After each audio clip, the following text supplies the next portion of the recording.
नमस्कार मित्रांनो. राम मंदिर विषय तसा खूप मोठा नाही, कारण या हिंदुस्थानात अनेक ठिकाणी राम मंदिर असतील. प्राचीन असतील, नवनवीन असतील, पण श्री क्षेत्र अयोध्या येथील राम मंदिर म्हटले की जणू काळी चरचर कापल्याची जाणीव होती. मग नक्की हा केवळ आस्थेचाच विषय आहे का? तर मुळीच नाही.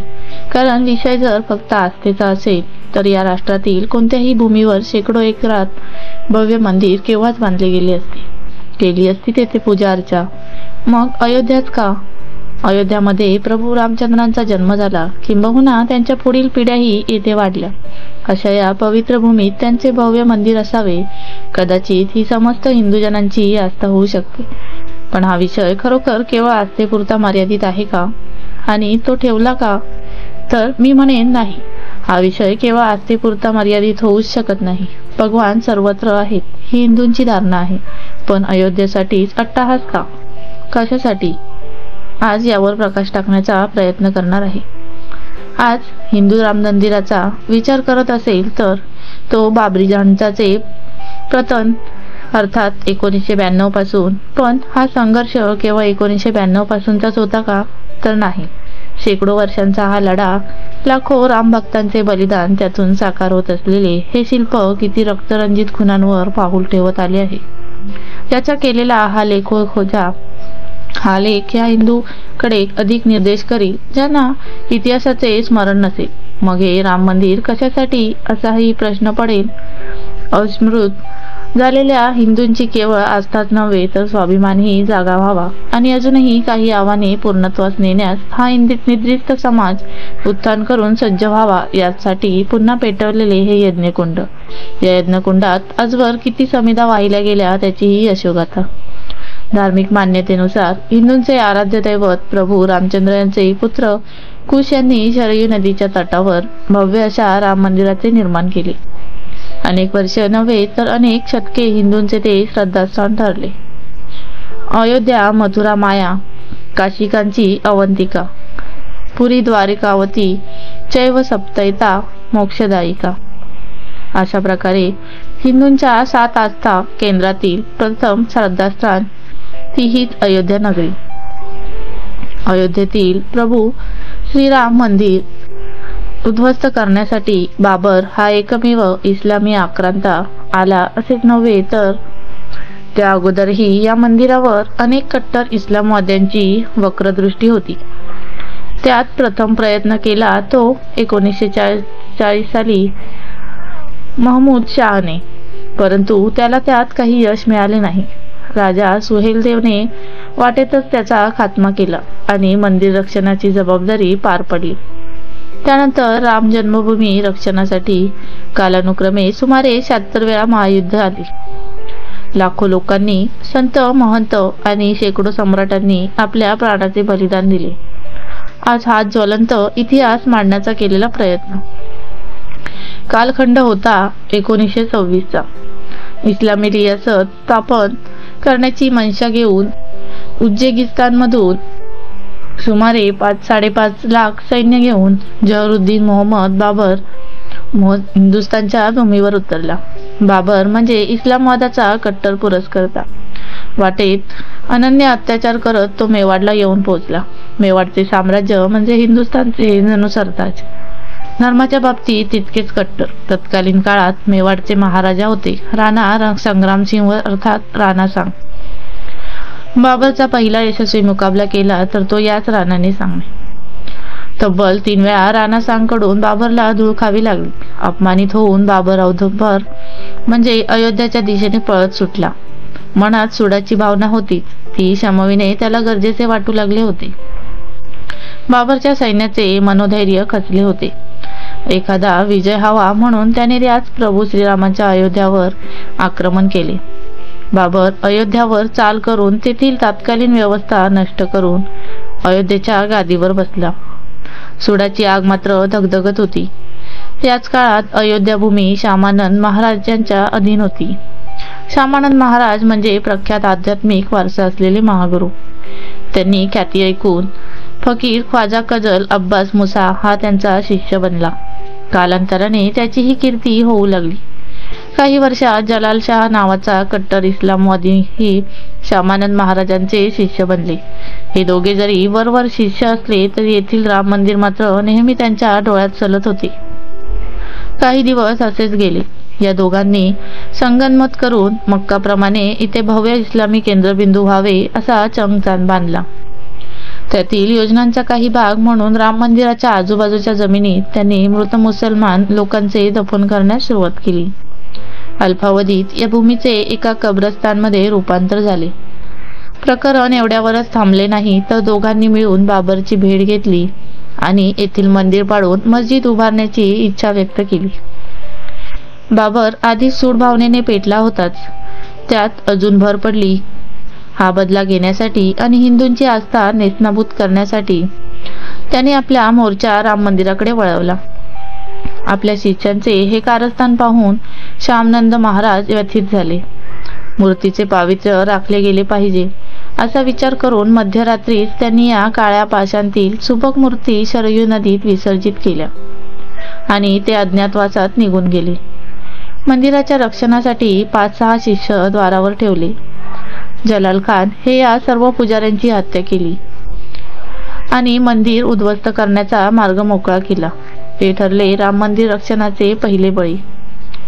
बाबरची वक्रदृष्टी अयोध्येतील प्रभू राम मंदिरावर पडली आहे याची पहिली भनक लागली ती बीटीचे राजा महत्सबन सिंग बद्रीनारायण यांना. मंदिराच्या रक्षणासाठी ते स्वतः सुमारे 1,74,000 सैन्य घेऊन अयोध्येस पोहोचले. बाबरच्या 4,50,000 सैन्यावर ते तुटून पडले. पण दुर्दैवाने बाबरच्या बलाढ्य सैन्यापुढे महंत सिंगच्या सैन्याचा पाडाव झाला.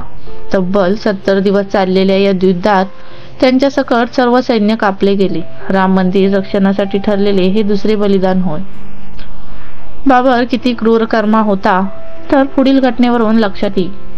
बाबरच्या अंगात जणू सैतानच घुसला होता. 21 मार्च 1528 रोजी या बाबरने मीरबांकी हा आपल्या सेनापतीच्या नेतृत्वाखाली चारू बाजूने तोफा लावून मंदिर उद्ध्वस्त केले. बाबर एवढ्यावरच थांबला नाही तर मस्जिदसाठी बनवलेल्या विटामध्ये त्यांनी पाण्याऐवजी त्याच्याच रक्ताचा वापर केला. ही पवित्र अयोध्या किती रक्ताने रंगली असेल यावरून त्याची कल्पना येईल. राम मंदिरासाठी लढा आणि संघर्ष ही तर याची केवळ मुहूर्तमेढ होती. कोणत्याही परिस्थितीत राम मंदिर पुन्हा उभे राहिले पाहिजे यासाठी या संघर्षाची कहाणी पुन्हा सुरू झाली. प्रभू रामचंद्रांची भूमी अशा पद्धतीने अपवित्र व्हावी हे आसपासच्या गावांना सहन झाले नाही. आमचे पूर्वज महर्षी भारद्वाज होते. त्यांच्या श्रद्धास्थानाच्या अशा रीतीने विटंबन व्हायला नको होती. या जातीवेतून देवदास पांडेय यांनी आसपासच्या गावातील लोकांमध्ये नवी स्फूर्ती नवी चेतना भरली आणि 90,000ची फौज निर्माण केली. 5 दिवस हे युद्ध अहोरात्र चालले पण फितुरीने घात केला. या युद्धाचे नेतृत्व करणाऱ्या देवीदास पांडेय यांना त्यांच्या अंगरक्षकाने वीट फेकून मारली आणि घायाळ केले. ही संधी साधून मीरबांकीने अचूक नेम धरला आणि त्यांच्या बंदुकीच्या गोळ्या देवीदास यांच्या छातीत घुसल्या. या 90,000 सैन्याच्या रक्ताची समिधा पुन्हा एकदा स्वाभिमानासाठी वाहिली गेली. राम मंदिरासाठी हे तिसरे समर्पण ठरले. संघर्ष संपला नाही, ही तर जणू सुरुवात होती. कारण देवीदास यांच्या बलिदानानंतर अवघ्या 15 दिवसातच हंसवरचे महाराज रणविजय सिंह यांनी केवळ 25,000 सैन्य घेऊन बाबरच्या सैन्यावर हल्ला चढवला. 10 दिवस हे युद्ध चालले. त्यात महाराज रणविजय सिंह धारार्थी पडले आणि हे 25,000 सैन्य पुन्हा कापले गेले. राम मंदिरासाठी हे चौथे शिरकाण ठरले होते. आपल्या पतीचा बदला आणि आराध्य दैवताची होत असलेली उपेक्षा पाहून रणविजय सिंहाची पत्नी जयराजकुमारी मैदानात उतरली. तिने 3,000 लढाऊ यांची पलटण तयार केली. सोबत स्वामी महेश्वरानंद यांनीही 24,000 चिमटाधारी सैन्यशस्त्र तयार केले आणि अयोध्येवर 10 वेळा आक्रमण केले. यावेळी अयोध्येच्या गादीवर होता तो हुमायूं. या युद्धात जयराजकुमारीने हुमायूंवर विजय मिळवला पण तो विजय फार काळ टिकला नाही. हुमायूंने 1 महिन्यातच पुन्हा सर्व शक्तीनिशी प्रतिहल्ला केला. त्यात जयराजकुमारीसह 28,000 सैन्य मारले गेले. आत्मसन्मानासाठी हे 5वे प्राणाचे पुष्प वाहिले गेले होते.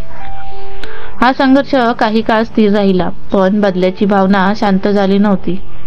हुमायूनंतर अकबर सत्तेवर आला. शांतता प्रस्थापित व्हावी म्हणून अकबरने 3 फुटाचे छोटे मंदिर बनवले, पण ते समाधानकारक नव्हतेच.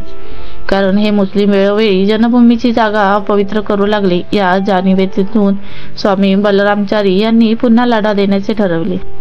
यासाठी त्यांनी आदिवासी, भिल्ल, क्षत्रिय, ब्राह्मण, संन्यासी अशा सर्व प्रकारच्या लोकांचे एकत्रितकरण केले आणि अयोध्येवर 20 वेळा आक्रमण केले. यात त्यांनी 15,000 वेळा विजय मिळवला.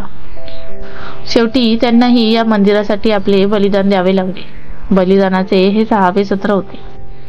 अकबराच्या काळात छोटी मोठी बलिदानाची सत्र चालूच होती.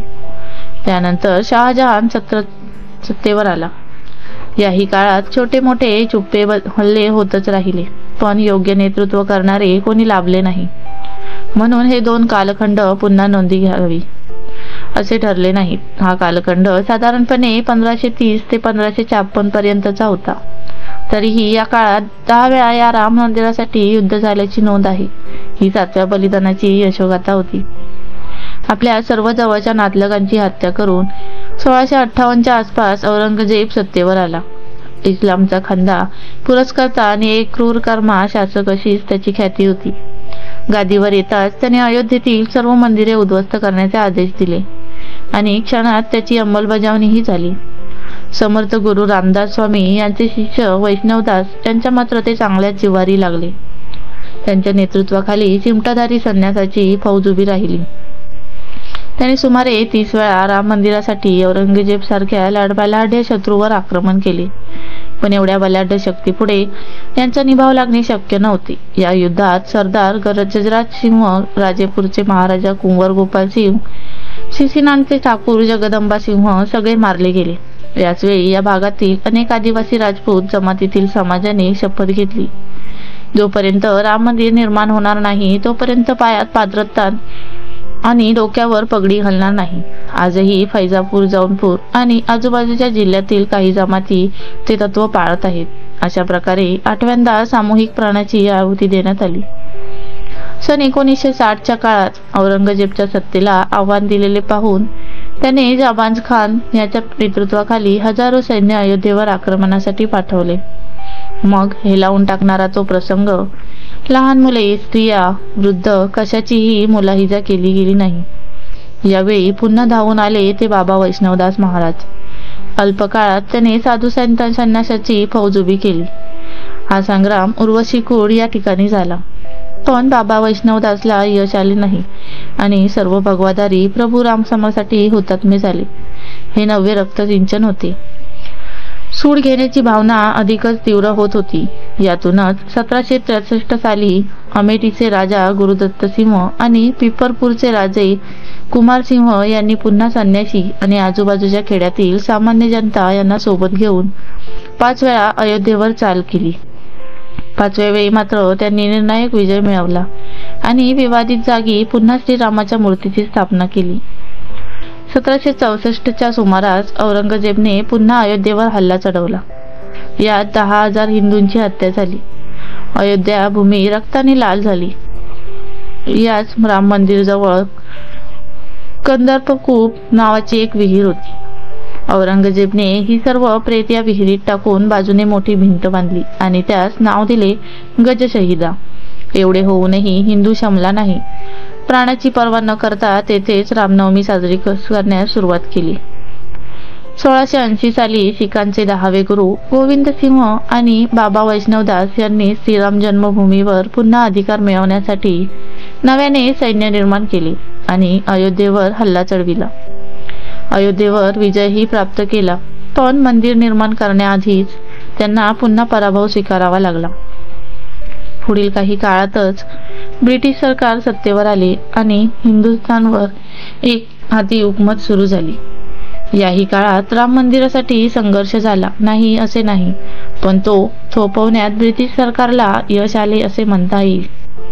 कारण 1853 मध्ये हिंदू मुस्लिम यांच्यात ज्या प्रकारच्या दंगली उसळल्या त्या शमविण्यासाठी आतील बाजूत मुस्लिम आणि बाहेर हिंदू समुदायास पूजा करण्याची अनुमती या ब्रिटिश सरकारकडून दिली गेली.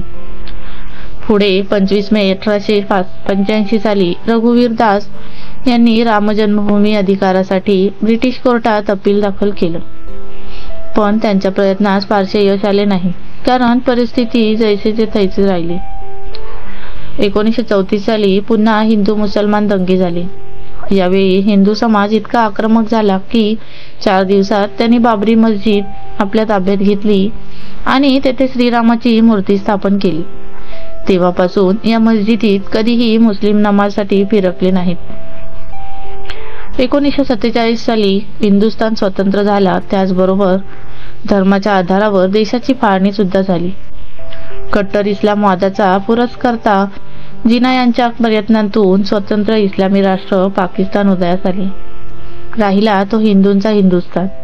आता राम मंदिर निर्माणचा मार्ग मोकळा झाला, अशीच श्रीराम भक्तांची धारणा होती. त्यातून 5 डिसेंबर 1950 साली महंत परमहंस रामचंद्र यांनी विवादित क्षेत्रात पुन्हा प्रभू रामचंद्रांची मूर्ती स्थापन करण्यासाठी कोर्टात जनहित याचिका दाखल केली. त्यावेळी मात्र फैजाबाद जिल्हा न्यायालयाने विवादित क्षेत्र हिंदूंना पूजा अर्चासाठी खुले व्हावे असे आदेश दिले. देश स्वतंत्र झाला खरा, पण प्रभू रामचंद्रांचा वनवास मात्र अजून संपला नव्हता. मध्यंतरीच्या काळात राष्ट्रीय स्वयंसेवक संघ एक नवी हिंदू शक्ती उदयास आली. त्यातून विश्व हिंदू परिषद अस्तित्वात आली आणि श्रीराम मंदिर निर्माण मुद्दा त्यांनी अधिक आक्रमक केला. सगळ्यांचा नामोल्लेख करणे शक्य नाही, पण विश्व हिंदू परिषदेचे असंख्य कार्यकर्ते, अनेक संत महंत यांनी राम मंदिर पुन्हा उचलून धरला. याचे पडसाद म्हणून 1977 साली अयोध्येत खोदकाम सुरू झाले. हे खोदकाम निपक्षपातीपणे व्हावे म्हणून एक समिती स्थापन केली. त्यात सरकारी अधिकारी, हिंदू, मुस्लिम, महंत असे सगळ्या प्रकारचे सामील होते. त्यात हिंदू अधिकारी बीबी लाल तर मुस्लिम अधिकारी के मोहम्मद यांचा प्रमुख समावेश होता. हे खोदकाम करत असताना असे 14 खांब मिळाले की ज्यावर अनेक देवी देवतांची चित्रे कोरलेली होती. तेथे पूर्वी राम मंदिर होते याचा हा भक्कम पुरावा होता. पहिला टप्पा संपल्यावर पुन्हा खोदकाम हाती घेण्यात आले. यावेळी नेतृत्व करत होते ते डॉक्टर B.R. मनी. यावेळी विवादित जागेवर पुन्हा 84 खांब आढळून आले. 1986 साली फैजाबाद जिल्हा न्यायालयात पुन्हा जनहित याचिका दाखल करण्यात आली. यावेळी प्रथमच कोर्टाने हिंदू धर्मीयांना विवादित क्षेत्रात पूजा करण्यास परवानगी दिली. श्रीराम मंदिर निर्माण निर्णयाबाबत मात्र जैसे थे परिस्थिती ठेवली. 30 डिसेंबर 1989 पासून विश्व हिंदू परिषदेच्या नेतृत्वाखाली रामशिला पूजन यात्रा काढण्यात आली. यात अनेक दिग्गज कार्यकर्ते सामील झाले. त्यातून प्रकरण अधिकच आक्रमक बनले. यात आकडेवारी नुसार 3 लाख गाव आणि 11 कोटी लोकांचा सहभाग नोंदविला गेला. 1990 साली कारसेवा समिती स्थापन करण्यात आली. या समितीच्या नेतृत्वाखाली सोमनाथ ते अयोध्या अशी रामरथ यात्रा काढण्यात आली.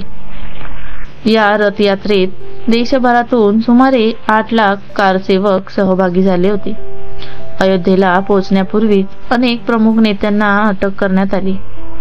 कारसेवकांवर गोळीबार करण्यात आला. यात किती मृत्युमुखी पडले याचा अधिकृत आकडा उघड केला नाही. हजारो कारसेवक यावेळी जखमी झाले होते. 1991 साली पुन्हा सुमारे 25 लाख कारसेवकांनी श्रीराम जन्मभूमी मंदिर निर्माणासाठी आंदोलन उभारले. यावेळीही 2 वेळा गोळीबार करण्यात आला. यात कित्येक जण मृत्युमुखी पडले. 2 डिसेंबर 1990 उत्तर प्रदेश सरकारवर मुलायम सिंह यादव यांनी वचन देऊनही कारसेवकांवर बेछूट गोळीबार केला. श्रीराम भक्तांना जितके दाबण्याचा प्रयत्न केला जात होता तितकीच त्यांची भावना अधिक उफाळून येत होती. वास्तविक पाहता स्वतंत्र हिंदुस्थानात हे लज्जास्पदच म्हणावे लागेल. आजवर समोर असणाऱ्या शत्रूशी लढल्याची यशोगाथा होती, तर आता स्वयंकियांशी झुंज देण्याची कर्मकहाणी होती. मूठभर मतांच्या पोटगीसाठी हिंदूंनी हिंदूशी धरलेले हे वैर होते. हीच मोठी शोकांतिका होती. 3 डिसेंबर 1992 साली पुन्हा 3 लाख कारसेवक अयोध्येच्या दिशेने कूच झाले. यावेळी मात्र आक्रोश अधिकच उफाळून आला होता. 6 डिसेंबर 1992 रोजी पोलीस बंदोबस्ताला न जुमानता प्राणाची पर्वा न करता हजारो कारसेवक बाबरी ढाच्यावर चढले आणि 500 वर्षांचा जहरी कलंक पुसत काही क्षणात बाबरी ढांचा जमीनदोस्त केला. स्वतःच्या भूमीत, स्वतःच्या राष्ट्रात अशा प्रकारे संघर्ष करायला लागावा ही तर इतिहासातील मोठी शोकांतिका होती. आपले वैरी बनले होते. इथे रावण एक नव्हता तर असंख्य होते. शेवटचे बलिदान ठरले ते 27 फेब्रुवारी 2002 साली. अयोध्येकडून अहमदाबादकडे येणाऱ्या साबरमती एक्सप्रेसवर अज्ञात हल्लेखोरांनी हल्ला केला. या एक्सप्रेसमध्ये 2000च्या आसपास कारसेवक बसले होते. पूर्वनियोजित कट करून एक्सप्रेसच्या काही बोटी पेटवण्यात आल्या. त्यात 60च्या आसपास कारसेवक होरपळून निघाले. याचीही नोंद असणे गरजेचे वाटते. रामभक्तांचे कार्य इथे संपले नव्हते. इथून पुढे सुरू होती ती न्यायालयीन लढाई. 1992 ते 2019 पर्यंत राम जन्मभूमी खटला अधिकच रंगत गेला. अगदी राम काल्पनिक चरित्र आहे इथपर्यंत मजल गेली. तब्बल 3 दशके ही न्यायालयीन लढाई चालू राहिली आणि या लढाईचा गोड अंत झाला तो 9 नोव्हेंबर 2019 ला. या दिवशी सर्वोच्च न्यायालयाने मान्य केले की विवाहित क्षेत्र ही श्रीराम जन्मभूमीच होती. तिथे हिंदूंचे आस्था केंद्र असलेल्या राम मंदिराचे पुन्हा निर्माण व्हावे तो क्षण म्हणजे 500 वर्षांच्या संघर्षाचा अभूतपूर्व विजय होता. हा ऐतिहासिक विजय बहाल केला नव्हता तर तो मिळवला होता. 5 ऑगस्ट 2020 हाच तो मंगल दिवस, लाखो रामभक्तांच्या बलिदानाचे सार्थक ठरलेला क्षण. अर्थात भव्य राम मंदिर निर्माणासाठी झालेले भूमिपूजन. एका डोळ्यात आनंद तर एका डोळ्यात अश्रू असा तो भावनाविवश क्षण. कारसेवकांच्या रूपाने अनेक यातना भोगलेल्या कार्यकर्त्यांचे स्वप्न साकार झाल्याचा हा क्षण. गेली 5-6 शतके लाखो हिंदूंच्या त्या विजयी गाथेचे सार्थक होत असलेला हा क्षण.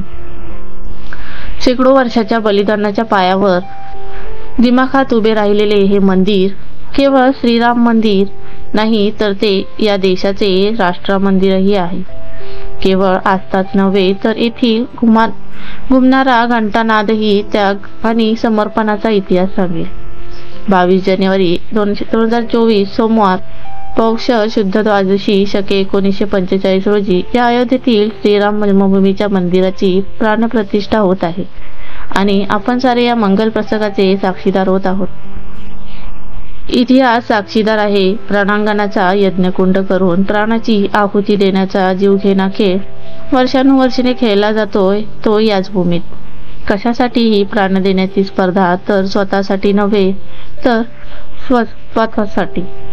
कधी या भूमीचे, कधी कर्माचे, कधी राष्ट्राचे तर कधी अस्मितेचे संरक्षण करण्यासाठी. याच कारणासाठी ही भूमी सदैव रक्तरंजित राहिली. जेथे नरच नव्हे तर नारीही हातात शस्त्र घेऊन लाखोंच्या शत्रूवर तुटून पडू शकते. अशी ऐतिहासिक उदाहरणे प्रेरणा म्हणून ठेवली जातात ती याच भूमीत. अशा भूमीचा भूमिपुत्र जेव्हा स्वार्थी बुद्धीने फितूर होऊन प्रश्न उभा करतो तशावेळी नेत्रात अंगार टाकून त्याची झापडे उघडी करावीच लागतात. प्रस्तुत लेख लिहिताना संघर्षाच्या उत्तरार्धाची लेखात फारशी नोंद केली नाही. कदाचित त्याकडे राजकीय वक्रदृष्टीतून पाहिले जाईल. किंबहुना आज अनेक जण त्यांचे साक्षीदारही असतील. हा विजय म्हणजे समस्त हिंदूंचा विजय आहे. कारण जे लढले झगडले ते हिंदू म्हणून. कशासाठी? तर हिंदू अस्मितेसाठी. प्रस्तुत इतिहासाच्या नोंदी 2005च्या आसपास टिपून ठेवल्या गेल्या आहेत. त्यासाठी अनेक जुन्या पुस्तकांचा आधार होता. समग्र लिहायचे ठरले तर कितीतरी खंड निर्माण होतील. काही शेष राहिलेही असतील. त्याबाबत दिलगिरीही व्यक्त कर. कदाचित प्रश्न पडेल की एवढ्या वर्षांनंतर आज का सुचले? तर त्याचेही कारण आहे. हिंदूवासियांनो, खरे तर आव्हाने अजून बरीच आहेत. काशी विश्वेश्वर परिसर आणि ज्ञानवापी मस्जिद, मधुरा, भोजशाळा अशी अनेक पवित्र क्षेत्र आहेत जी अजूनही वर्षानुवर्षे मिनारखाली गुदमरून पडली आहेत. त्यांची मुक्तता करण्याचा एकमेव मार्ग म्हणजे हिंदू संघटन. आजची परिस्थिती पाहता येणारा की हा किती काळानं भयानक असेल त्याची कल्पना न केलेली बरी. खरे तर येथील समाज हिंदू यातील काही आज स्वतःला पृथक समजत असतील तरीही काही राष्ट्रविघातक समूह आज समाजात अलगपणाची बीजे रुजविण्याचा प्रयत्न करत आहेत. दुर्दैवाने आमचा समाज अंधपणे त्यास बळीही ठरत आहे. हिंदू केवळ धर्म नाही तर संस्कृती आहे, जिने आजवर हा हिंदू समाज विविधता असूनही एक संघ बांधून ठेवला आहे. आज हीच संघटित भावना राष्ट्राचे बलशाली केंद्र आहे. या दृष्ट प्रवृत्तीकडून या संघटित भावनेवरच आघात केला जात आहे. त्यासाठी जातीवाद, प्रांतवाद, वर्णवाद अशा संकुचित अस्मिता जागृत केल्या जात आहेत. या भूलथापांना बळी पडून आम्ही आमचे सत्व गमावून चाललो आहे. बाबरने फक्त मंदिर उद्ध्वस्त केले, आज ते उभेही राहिले. पण हिंदू ऐक्य नष्ट झाले तर गल्लोगल्ली असे अनेक बाबर निर्माण होतील. आज काही निर्लज्जांकडून प्रश्नही उपस्थित आहे की कशासाठी मंदिराचा एवढा अट्टहास. तर मी एवढेच सांगेन की काही बाबी या राष्ट्राच्या आत्मसन्मानाच्याही असतात.